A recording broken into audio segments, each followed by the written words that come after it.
after your set, I went to the Merc table, and you guys sold like 15 CDs within 3 minutes. Yeah. So I mean that's the most important thing. Go ahead. No. I mean, like 80% of what we sell, our merch, is CDs. I mean, we don't sell too many T-shirts. Of course, we're a new band, but CDs are fine. And that means they've never heard of you. They watched the show. They were like, "Wow, that fucking band was great. I want to take a record. I want to hear the album." And they go and they buy the album, like you said, like you sold out when you had in the venue. They go get more. Yeah, we had to get like more. sold out, like the CDs. And I'm like, yeah, that to me is the biggest compliment of the band and the band's music because It is. because that means they really cared and they really liked it enough to like want to hear it. When they Yes. go home. And that's special. Yes. It Makes me happy because he co-produced the whole thing. royalties. Shit, if any of this was about money, we'd fuck it. Well, right. Well, that actually does bring up a question I have for you, Chris. I mean, you've played and toured with Nine Inch Nails and other various acts who are, gold, platinum record selling. You're at a point in your career where you don't need to take work. Oh, yes, I do. Well, everybody. That's the biggest misnomer, man. Just because you got some fucking piece of plastic on your wall and the Grammy Award goes right in the same fucking category, it doesn't mean shit. That does not equate to money. I have so many friends that have gold and platinum records that are working in Guitar Center or waiters, and then the band goes on tour because the whole industry was designed that everybody makes money but the band, and then so it's always kind of been that way. Well, let me rephrase that. So it's not about that at all. Never has been. If that's your reason for doing it, you should just kill yourself now. Well, it's not so much that I think you're doing it for money. What I'm trying to get at is that money is not a primary concern. Fuck that. You're at a point. You're at a point in your career. That's what's important. Is like, at least for me, and which I love these guys because it's like, I don't know, when you lock into something special and you meet people that like you just click with and like you're so close as friends and their music is, when you hear the shit for the second record, it's unreal. Still sing that one song like really fucking bad. They came in with like some of the, I was like, wow. But it's it's all about like the choices you make that way, and like if you're gonna try to do art, you hope that art can be remembered. This is my words and I both kind of we all fucking we all are kind of. I'm a half-ass art collector. He's a full-ass art collector. But like if you're gonna try to create, it's like you want to like that's what it's about. And like you want to like have that passed down and have people say certain things about that. It's not about like that guy died so rich. Who gives a shit? That's Jersey Shore. Let them die. So it's like so art's like really cool. Like you just try to do something that inspires people and that people really like, and it's like just been fun to like watch. Like we're talking about the CDs. And you were mentioning with merch and all that stuff. It's like that's what it's all about. Is like you create something new no one's ever heard of, and you hear it and go, I want to own that. Like I want to have that. Whether it's a CD or whatever it is. I guess it could be a movie or a painting or whatever. It's just that's the most special thing, and that's why it's like so cool every night to watch that. Yeah, that's the way we approach this thing. Yeah, which is you have to. So, trying to rephrase, I guess, you're at least at a point in your career where you don't have to take everything that's presented to you. You can make a choice. No, I can.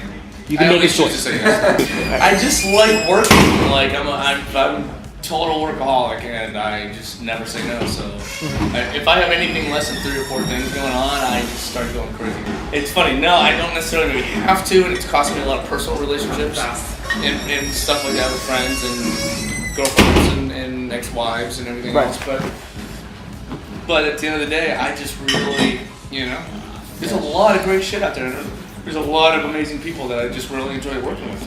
So I tend to always say yes.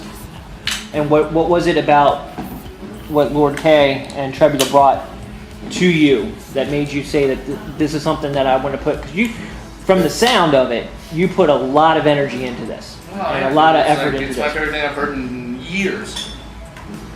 Because the songs, I saw the whole package. Like, it sucks that, I don't know, the older you get sometimes, and especially the way the industry's gone, it's like you can, let me see if I can phrase this. There's a lot more than just the music itself. It never used to be that way. You could be a blues traveler. You know what I mean? Because the music, for what he was doing, was like, it didn't matter. But, I'm sorry, John, by the way, but if no one's gonna, it's like there's certain images and there's a marketability now that all has to happen that unfortunately has now superseded the art itself, and I find that kind of gross, but it is what it is. So first, I never met these guys, but heard the music, and it was fresh and new, and they have they have just like enough, and it like when you get things in your head of they remind me a little bit of this, a little bit of that, a little bit of that, and a little bit of that. I don't ever like to say what those names are about anybody publicly because I think that predisposes people. But they had all those things of bands that I really like.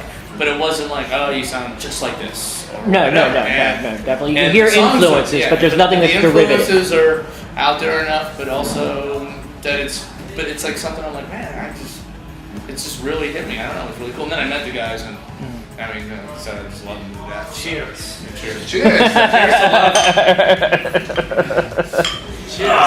What I can say is that things are going to become. So it's just so awesome, and we can have these talks about this stuff too, because we talk about, we talk about like the quality, the cut of the T-shirt of the merch, and it's not some big boxy, ugly, giant necked, beefy tee that every band like, like even subtle things of just. But even the T-shirts were made in LA, not made in Italy. I mean, no, I know, but I mean, what I'm saying. I know, I'm just saying, like, it's just, I don't know, it's just like, it's really open, and it's just really cool. So, and then after we did the first couple things, and then we met, and they got me shithouse drunk, and big time. Big time. And then it was like, all right, those guys are in, and then we just ended up doing the record. Now we're just, I don't know, it's just really awesome.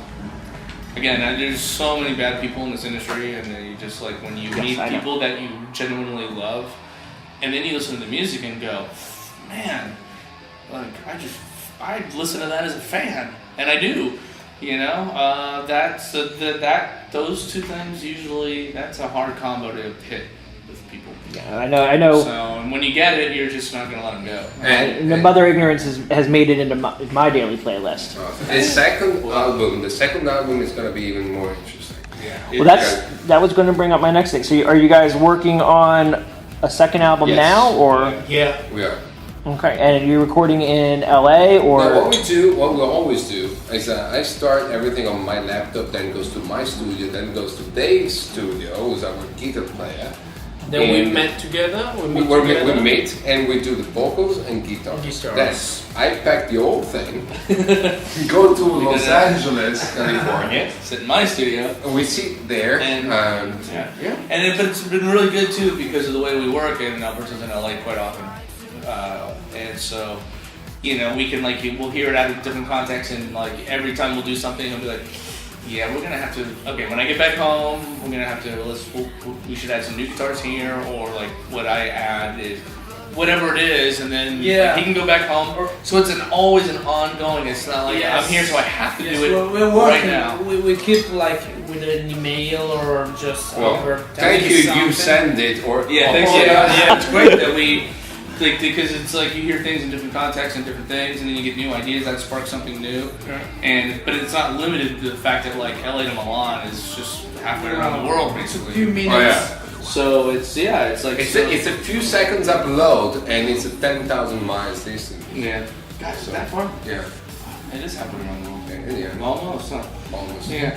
So it's really great, and then they'll send me files and I can reinsert them into what we've done in my place, and then I can send them like an MP3 or even a full fidelity mix, and then like it'll be like, okay, those new things were great, but now and it's very collaborative via between Skype and you send it. I don't know how people live before those two programs. This is the future. It is because people vote global. The other side of the addiction of Facebook or iPhones is that thing that you can use those.